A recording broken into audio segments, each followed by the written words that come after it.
नेपाल के काठमांडू में बुधवार को एक बड़ा हादसा हो गया था। त्रिभुवन इंटरनेशनल एयरपोर्ट पर बुधवार को टेक ऑफ के दौरान सौर एयरलाइंस का एक विमान क्रैश हो गया था। पोखरा जाने वाले विमान में एयर क्रू समेत 19 लोग सवार थे, जिसमें सिर्फ एक पायलट को ही बचाया जा सका। हादसे में प्लेन में सवार बाकी 18 लोगों की मौत हो गई। हादसे में मारे गए लोगों में से 17 सौर एयरलाइंस के ही स्टाफ थे।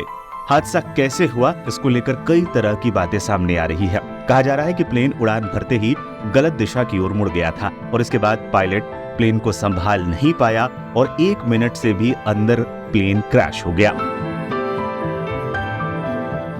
गलत दिशा में मुड़ गया था प्लेन।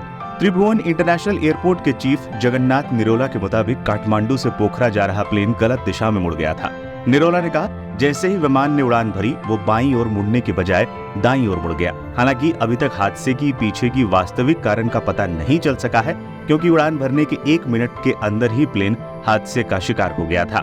नेपाल के नागरिक उड्डयन प्राधिकरण द्वारा जारी एक बयान में कहा गया है, रनवे 2 से उड़ान भरने के कुछ ही वक्त बाद विमान दाईं ओर मुड़ गया और रनवे के पूर्वी हिस्से में दुर्घटनाग्रस्त हो गया।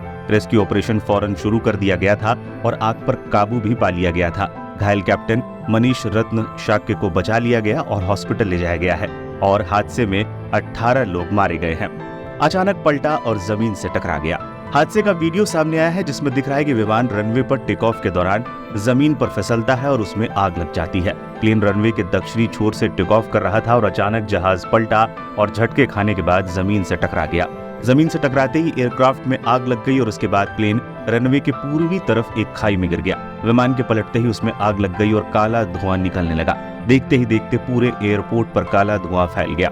बताया जा रहा है कि विमान बॉम्बार्डियर CRJ 200ER था, जिसे साल 2003 में बनाया गया था। इस विमान को मरम्मत के लिए ले जाया जा रहा था। एयरलाइंस ने कहा है कि विमान पोखरा जा रहा था ताकि मरम्मत के बाद उसका टेक्निकल इंस्पेक्शन किया जा सके। जांच के लिए बनाई गई कमेटी। हादसे के बाद आयोजित कैबिनेट की मीटिंग में हादसे की जांच के लिए नेपाल के नागरिक उड्डयन प्राधिकरण के पूर्व महानिदेशक रतीश चंद्र लाल सुमन के नेतृत्व में 5 सदस्यीय कमेटी बनाने का फैसला लिया गया।